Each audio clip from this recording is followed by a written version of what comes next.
I found out my wife was filing for divorce through our Amazon account. I never imagined my marriage would end, let alone that I'd find out about it through a random Amazon package notification. 8 years together, and it all came crashing down with a simple message on my phone. I'm still trying to wrap my head around it. Sarah and I met during college orientation. I remember the first time I saw her, she was wearing this bright yellow sundress, and her laughter was the kind you could hear from across the room. We hit it off instantly, bonded over cheap coffee and late-night study sessions, and before we knew it, we were inseparable. Our friends joked that we were that annoyingly perfect couple. We got married right after graduation, and for a while, everything was great. We bought a little starter home, got a dog named Rufus, and made all those cliché plans newlyweds make. Vacations, kids, growing old together, it all seemed so certain. But life has a way of sneaking up on you, and somewhere along the line, things started to change. The late nights working, the stress of paying bills, the constant feeling that there just wasn't enough time in the day. It wasn't like we were fighting all the time.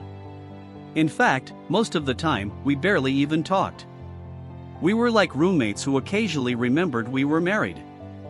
I'd come home late, exhausted from work, and she'd be in the living room, scrolling through her phone, barely looking up when I walked in. I started noticing little things, her short replies, the way she'd pull away when I tried to kiss her goodnight, and how she seemed to be lost in thought all the time. But I never thought it was serious enough to end us. Things got really weird about a month ago. Sarah was glued to her phone constantly, texting in a way that felt more secretive than usual. If I asked who she was talking to, she'd just say it was a friend or something work-related. We hadn't been intimate in weeks, but I chalked it up to stress, hers, mine, ours. Looking back, I can see how checked out she really was, but at the time, I was just trying to keep my own head above water. Then came that Thursday. I was at the office, buried under reports and emails, when I got a notification from Amazon, "Your package has been delivered." No big deal, right? We shared an account and ordered random things all the time, from household essentials to books and gifts. But this time, something felt off. I hadn't ordered anything recently, and Sarah hadn't mentioned needing anything. Out of curiosity, I clicked on the notification. What I saw made my stomach drop. The package was a book titled Navigating Divorce for Women and a pack of large moving boxes. I just stared at the screen, trying to make sense of it. I must have read it 10 times, convinced it was a mistake, that maybe it was some glitch or mix-up with another order. But it wasn't. I was sitting in the middle of a busy office, and suddenly, I couldn't hear anything but the thudding of my own heartbeat. I didn't know what to do. My first instinct was to call her, demand an explanation, but I hesitated. I was scared of what she'd say, scared of confirming that my worst fear was real. I spent the rest of the day at my desk, pretending to work but just staring blankly at my screen, trying to hold myself together. It felt like everyone could see right through me, like they knew my whole life was unraveling because of a stupid Amazon notification. When I finally got home, I found Sarah sitting on the couch, watching one of those reality shows she loves. She looked up, gave me a quick smile, and went back to her phone. I didn't know how to bring it up, so I just stood there, awkwardly lingering in the doorway. "Hey, I got an Amazon notification today," I said, trying to sound casual, but my voice was trembling. She didn't even look up. "Oh yeah? What did we get?" I took a deep breath. "A book about divorce. And moving boxes. Care to explain?" She froze, the remote slipping from her hand. She opened her mouth like she was about to say something, but nothing came out. Finally, she mumbled, "It's not what you think." I felt this surge of anger and betrayal. "Then what is it, Sarah? Are you planning to leave me?" She looked down, fiddling with the hem of her shirt, and finally nodded. "I didn't know how to tell you," she said, her voice barely above a whisper. "I'm sorry." We sat in silence for what felt like hours. She eventually told me everything, how she'd been unhappy for a long time, how she felt like we were just two people living separate lives under the same roof. She said every time she tried to bring it up, I was too distracted or stressed or too focused on work to listen. I wanted to argue, to tell her she was wrong, that she was overreacting, but deep down, I knew she wasn't. I'd been so caught up in my own stuff that I hadn't noticed she was drowning. "I didn't plan for it to happen like this," she said, tears welling up in her eyes. I don't feel like myself anymore." That night, I slept on the couch, or at least I tried to. I couldn't stop replaying our conversation in my head. I kept thinking about all the moments I'd missed, all the times she'd needed me, and I was too busy or tired to notice. The next morning, I woke up to find her already packing some of her things into the boxes. The sound of tape ripping filled the house, and it felt like she was sealing away every memory we'd ever made together. I took the day off work and sat down with her. We talked about everything, the fights, the misunderstandings, the things left unsaid. It was the most honest conversation we'd had in years, but it was also the most painful. She told me she'd already met with a lawyer, that she'd been thinking about this for months. She said she felt trapped, like she'd lost herself in a marriage that was slowly suffocating her. "Do you even love me anymore?" I asked, my voice cracking. She looked at me with tears streaming down her face. "I do, but it's not enough. I don't even know who I am anymore, Matt. And I can't keep pretending that everything's fine." We tried counseling for a bit, but it felt like too little, too late. The damage was done, and the cracks in our relationship were too deep to fix. Every session felt like we were just rehashing old wounds, reopening the scars that had barely healed. We'd leave the therapist's office feeling more exhausted than when we walked in. One night, we went out for dinner, trying to recapture some of that old spark. It was awkward at first, but we started talking about the good times, our first apartment, that road trip where we got lost and ended up in this tiny diner with the best pancakes we'd ever had. For a moment, I thought maybe we could work things out, that there was still something worth saving. But then, as we were driving home, Sarah looked out the window and said, "I miss those days. But I don't think we can ever get back there." That hit me like a punch to the gut. I realized then that it wasn't just about fixing our marriage, it was about letting go of the idea that we could ever go back to who we used to be. We'd both changed, and not necessarily in ways that fit together anymore. The weeks that followed were a blur of awkward conversations and quiet resentment. We still lived in the same house, trying to coexist as we figured out the logistics of untangling our lives. The nights were the hardest. I'd lie awake in bed, listening to the faint sound of Sarah crying in the guest room, and I'd wonder how we'd gotten to this point. I'd go through old photos on my phone, our wedding day, vacations, birthdays, and it all felt like someone else's life. One night, I found Sarah in the garage, surrounded by our packed-up memories. She was holding our wedding album, flipping through the pages slowly, like she was saying goodbye to every version of us that had ever existed. I sat down next to her, and for a long time, neither of us said anything. We just sat there, two people who had once promised each other forever, now reduced to strangers sharing the same heartbreak. "Do you think we ever had a chance?" I finally asked. She looked at me, her eyes puffy and red. "I think we did. But we lost it somewhere along the way." A week later, she was gone.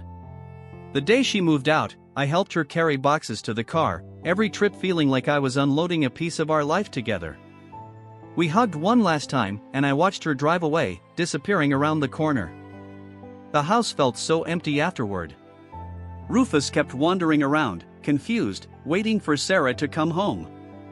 I'd find him sitting by the door, staring at it like she'd walk in any minute.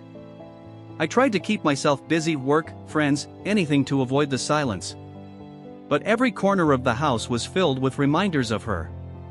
The half-used bottle of her shampoo in the bathroom, her favorite blanket still on the couch, and that damn Amazon package, sitting unopened on the counter, a grim reminder of how it all fell apart. In the end, I started seeing a therapist on my own. I needed to understand what went wrong, how I missed the signs, and why I couldn't fix it. The therapist told me something that stuck with me: sometimes, it's not about blame. It's about learning to forgive yourself for the things you didn't see. That hit hard. I realized I'd been so focused on my career, my stress, and my life that I'd forgotten to be present in my own marriage. Months have passed, and I'm still figuring things out. Sarah and I keep in touch occasionally. She's moved into a new apartment, started taking art classes, something she'd always wanted to do but never had time for. We've talked a few times, mostly about practical stuff, but there's no bitterness. Just this quiet understanding that we did the best we could, even if it wasn't enough. I've started focusing on myself too, getting back into old hobbies, reconnecting with friends, trying to remember who I was before I became so wrapped up in everything else. It's a slow process, but I'm learning. Learning to forgive myself, to move on, and to let go of what could have been.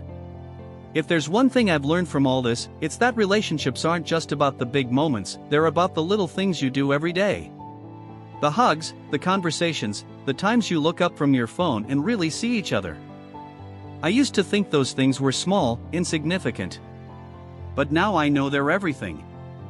Finding out my marriage was over through an Amazon notification was surreal and heartbreaking, but it was also a wake-up call. A reminder not to take anything for granted, not the people you love, not the time you have with them, and definitely not the warning signs that things aren't okay.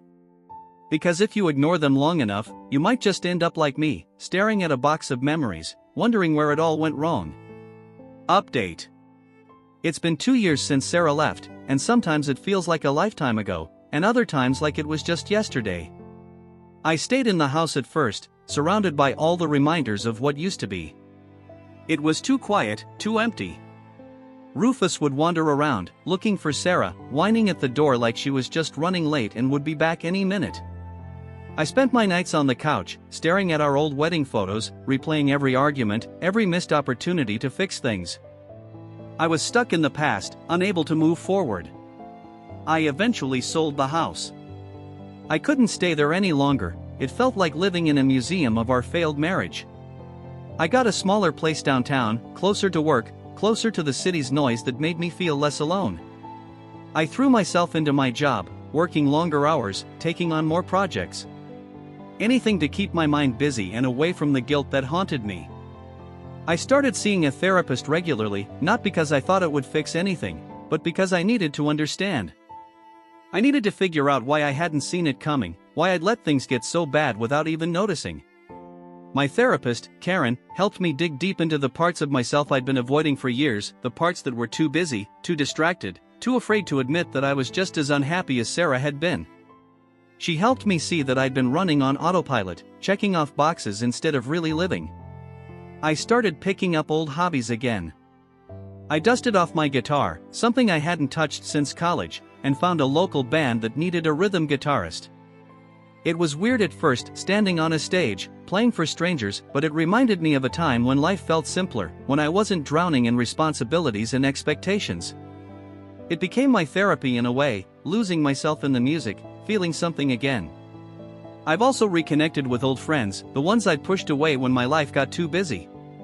We started a weekly poker night, and it's become this thing I look forward to, just sitting around a table, laughing, talking about anything but work or relationships. It's been good for me, being around people who knew me before everything got so complicated. Sarah and I talk occasionally.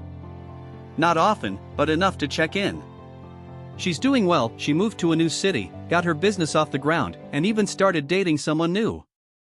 I won't lie, hearing that stung at first. But honestly, I'm happy for her. She seems lighter, more herself than she was in those last years of our marriage. She's painting again, something she'd always loved but never had time for when we were together. As for me, I'm still figuring it out. I've started dating a little, nothing serious, just trying to remember what it's like to connect with someone. It's awkward learning how to be vulnerable again, how to let someone in after everything that's happened. I still catch myself comparing everyone to Sarah, measuring them against the past, but I'm working on it. I know I can't keep living in the shadow of what was. I've learned a lot about myself in these past 2 years. I've learned that relationships aren't just about the big gestures, they're about the little things, the everyday moments that add up over time. I used to think Sarah and I had the kind of love that could survive anything, but now I know that no relationship is bulletproof. You have to work at it every day, show up even when it's hard, and listen when the other person is telling you they need more. Looking back, I wish I'd done things differently. I wish I'd put down my phone, closed my laptop, and really listened when Sarah tried to tell me she was unhappy. I wish I'd fought harder, been more present, and not taken her for granted. But I can't change the past. All I can do is learn from it and try to be better moving forward. If I've learned anything, it's that you can't take the people you love for granted. Not your spouse, not your friends, not even yourself. Life gets busy, messy, and overwhelming, but it's those little moments, the ones you don't even realize are important, that make or break everything. So here I am, 2 years after losing the life I thought I'd have, trying to figure out what's next. I'm not the same person I was when Sarah left, and that's okay. I'm still healing, still growing, still learning how to let go of the guilt and the what-ifs. And maybe that's all anyone can really do: pick up the pieces, try to make sense of them, and keep moving forward, one day at a time.